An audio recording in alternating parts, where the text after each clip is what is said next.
Well, I certainly didn't expect this to be the strongest of the three shorts categories this year.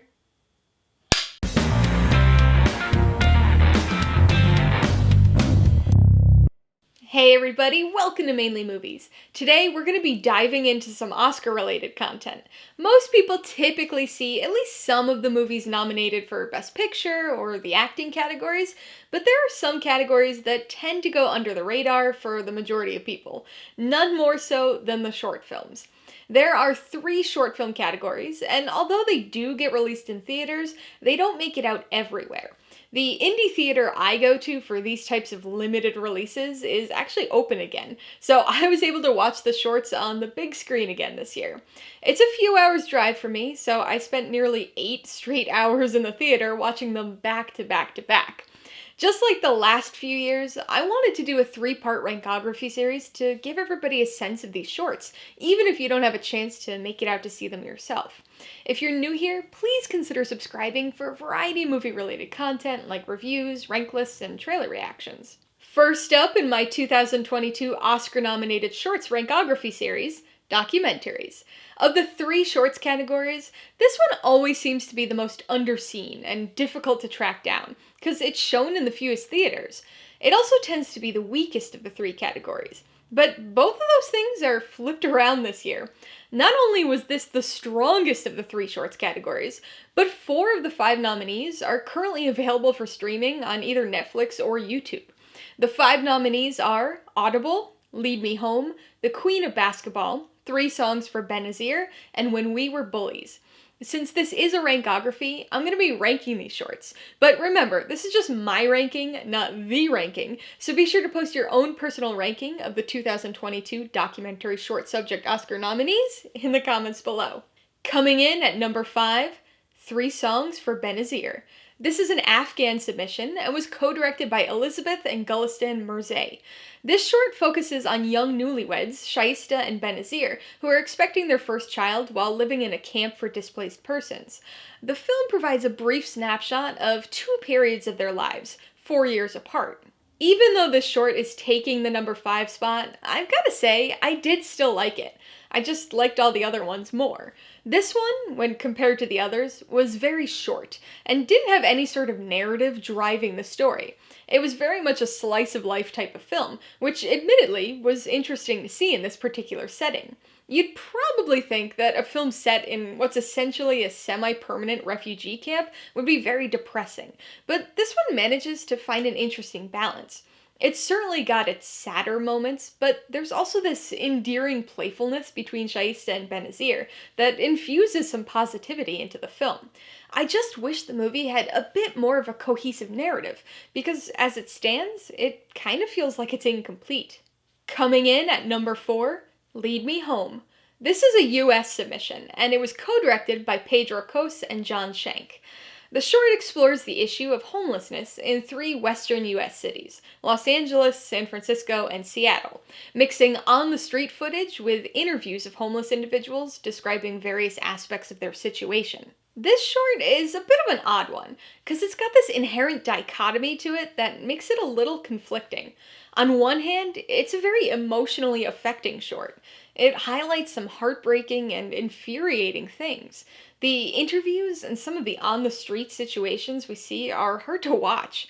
It frequently crosscuts between things people take for granted, like showers and restaurants, and what homeless individuals have to do without access to those things. So it's a film that generates a lot of sympathy and emotion, but that's all it does. It highlights the issue of homelessness as if people don't already realize it's an issue. It might bring awareness to some people, but it doesn't offer anything beyond that. No insight into the causes, no suggestions for solutions. It kind of just shows you that it exists using some really nice cinematography and drone footage. Coming in at number 3, When We Were Bullies. This is a joint US-German submission, and it was directed by Jay Rosenblatt. This film focuses, unsurprisingly, on the topic of school bullying, as the director recounts a bullying incident that he was a part of when he was in 5th grade. He then goes on to track down classmates, and even his old teacher, to see what they remember about the incident. This is another fairly conflicting nominee this year. The topic and the way it's told is very interesting. We watch as the director walks us through his own memories of an incident that occurred in 1965. So there's this compelling personal narrative to the film that's really engaging. You hear the story, and then you get to hear what 20-something other people remember about the same thing. That could have easily been presented in a typical talking head documentary format. But this short makes interesting use of a combination of archival footage and this unique animated yearbook photo scrapbooky kind of thing. All of that was genuinely good and interesting. The problem and the conflicting aspect of this was the tone. It was strangely glib given the subject matter. What could have been a thoughtful story of understanding, regret, and personal growth ended up sort of boiling down to just, well, we were kids, and it was a different time, which I don't think was the original intended message. Coming in at number 2, The Queen of Basketball. This is another US submission, and was directed by Ben Proudfoot. The short tells the story of Lucia Hall, one of the pioneers of women's basketball. Using interviews and archival footage, it recounts her basketball career during the 1970s and the impact that she's had on the sport. Although I used to play basketball when I was younger, I've never really followed the sport. I wouldn't be able to tell you who 99% of the players in the NBA and WNBA are today, so I can't say I'm surprised that I've never heard of Lucy Hall before this documentary. But I'm certainly glad that I've heard of her now. This is one of those films that just gives you a snapshot of an interesting slice of history that you probably don't know, but should know. It mixes interviews with Lucy herself and archival footage to paint a brilliant picture of her short-lived but historic basketball career. Lucy's laugh is infectious, and it was fun listening to her recount various moments in her own words.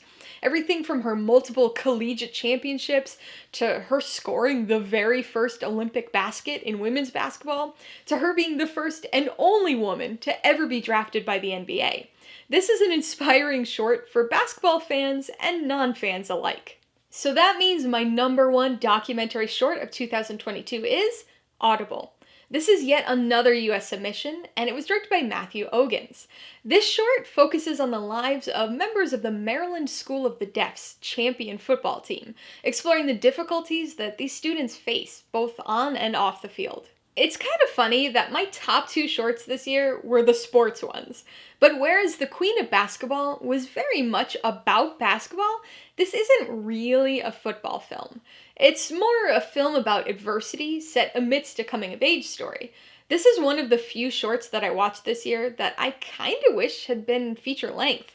It's really good, but there's almost too much going on to satisfyingly cover in a short.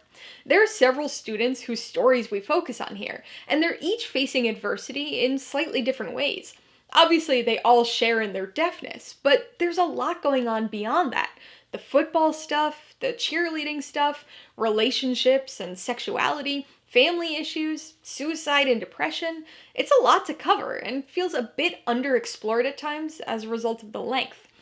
The short also has some really impressive technical elements. The cinematography is great, though some of the footage feels a bit staged or recreated at times, but it's the sound design where this film shines. Honestly, it's too bad shorts can't be nominated for other Oscar categories, because I think this would have won sound easily. Alright, so that's my rankography of the 2022 Oscar nominees for documentary short subject. Have you had a chance to see these documentary shorts? If so, what does your ranking look like?